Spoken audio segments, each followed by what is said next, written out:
Você está prestes a entrar no mundo de Acima de Qualquer Suspeita, a nova série da Apple TV. Imagine um promotor de justiça, interpretado por Jake Gyllenhaal, acusado de um crime que jurou combater, em um caso que revela segredos mais sombrios do que qualquer um poderia prever. Com uma reviravolta surpreendente, e eu diria que é o plot twist do momento, e com personagens complexos e uma trama que desafia suas expectativas a cada episódio, prepare-se para questionar tudo o que você sabe sobre justiça e moralidade.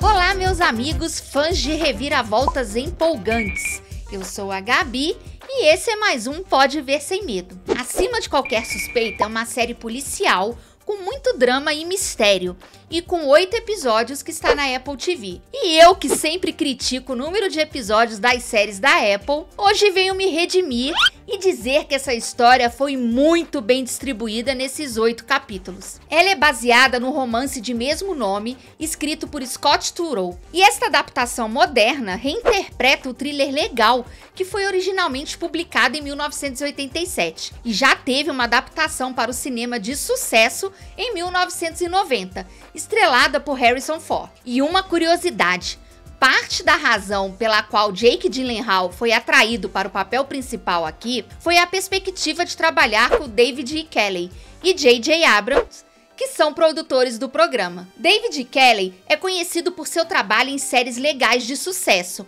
como The Prentice e Boston Legal. Kelley trouxe sua experiência e talento para adaptar o romance de Turow, modernizando a história e incorporando novos elementos para ressoar com um público mais jovem e mais contemporâneo. Kelley possui uma enorme lista de grandes sucessos, e o mais recente deles foi Um Homem por Inteiro da Netflix, que já tem vídeo aqui no canal sobre essa minissérie. Essa série aqui foi marcada por uma cuidadosa atenção aos detalhes legais e processuais, visando criar uma representação autêntica do sistema de justiça. Ela envolve temas como obsessão, traição e a jornada de um homem em busca de poder, e traz elementos bastante realistas dos tribunais e escritórios de advocacia da cidade de Chicago, equilibrando perfeitamente questões psicológicas das relações e dinâmicas familiares com os elementos legais do sistema. E já vou avisando, você vai terminar o primeiro episódio com várias teorias e suspeitos,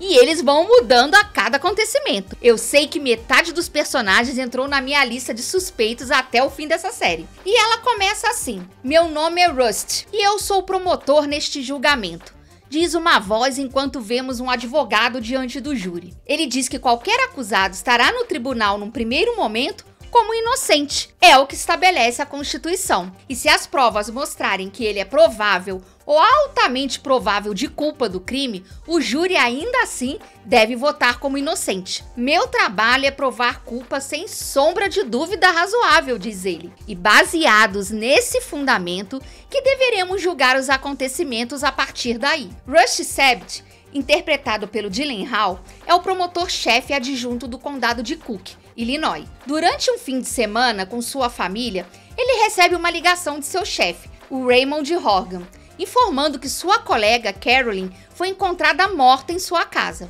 E a cena do crime é chocante. Carolyn foi espancada até a morte e amarrada. Apesar das objeções dos promotores Tommy Molto e Nico Della Guardia, que acham que Rust estava muito próximo de Carolyn para conduzir a investigação, Raymond coloca ele no comando do caso. Nico está em uma batalha eleitoral contra Raymond e Tommy apoia Nico. Bárbara, a esposa de Rust, sabe que ele e Carolyn tiveram um caso. Apesar do caso ter supostamente terminado, Rust ainda pensa nela, conforme relata a sua psiquiatra, a doutora Liz Rush, interpretada por Lily Rabe. Nico usa o assassinato como uma questão de campanha contra Raymond, e Rush quer resolver o caso antes das primárias para que Nico não o use contra seu chefe. A melhor pista de Rust é verificar se Liam Reynolds, um assassino com modus operandi semelhante, pode ter um parceiro vingativo que resolveu ir atrás de Carolyn. Mas Nico derrota Raymond nas primárias e promove Tommy como promotor-chefe adjunto. Rush enfrenta um grande problema quando Tommy e Nico o acusam de assassinar Carolyn, acreditando ter evidências suficientes para indiciá-lo. E a série vai seguir o desenrolar do caso judicial, repleto de reviravoltas, intrigas e revelações chocantes, enquanto Rush tenta provar sua inocência e descobrir a verdade por trás desse crime horroroso. Jake Gyllenhaal brilha ao mostrar a mudança rápida de Rush entre confiança arrogante e pânico, revelando um personagem incapaz de convencer os outros de sua inocência. Ele está no melhor ao retratar Rush como cruelmente narcisista, descuidado e misógino, causando dor profunda em sua esposa Bárbara e em seus filhos, que sofrem ao seu lado. À medida que a investigação e em seguida o julgamento trazem seus segredos sujos à tona, até mesmo sua família começa a se perguntar se eles realmente o conhecem. E nós também nos perguntaremos, ele seria capaz de assassiná-la? Todos aqui caíram muito bem em seus papéis, estão na medida. O melhor amigo e ex-chefe de Rush, Raymond Horgan, também tem suas dúvidas, mas ainda assim concorda em defendê-lo no tribunal. Bill Camp retrata Horgan com muita experiência, inicialmente se curvando diante dos oponentes, antes de demoli-los com uma enxurrada de perguntas contundentes, humilhações e refutações. E uma curiosidade, ele e Elizabeth Marvel, que interpreta sua incrédula esposa,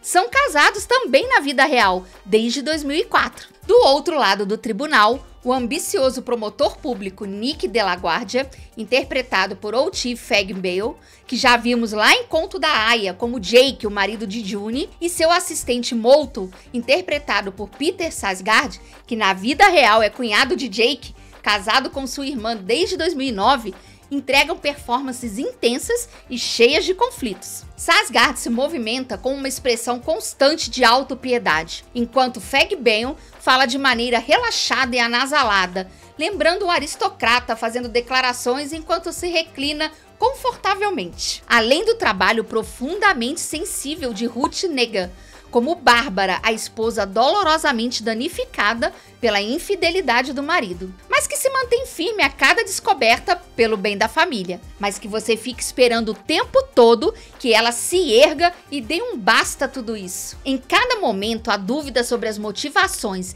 e ações dos personagens permanece no ar, inclusive da falecida, viu? É muito difícil aceitar as justificativas de cada um deles.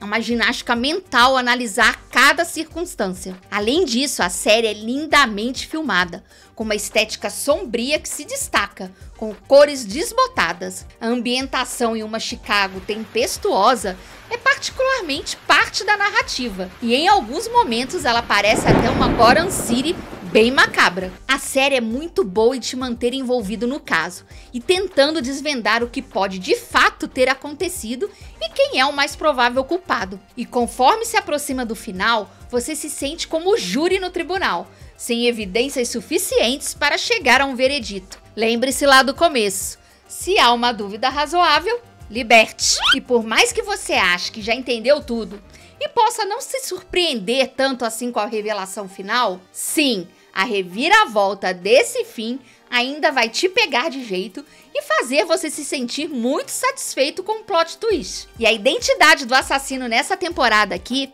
revelada nesse último episódio, é diferente daquela do livro, viu?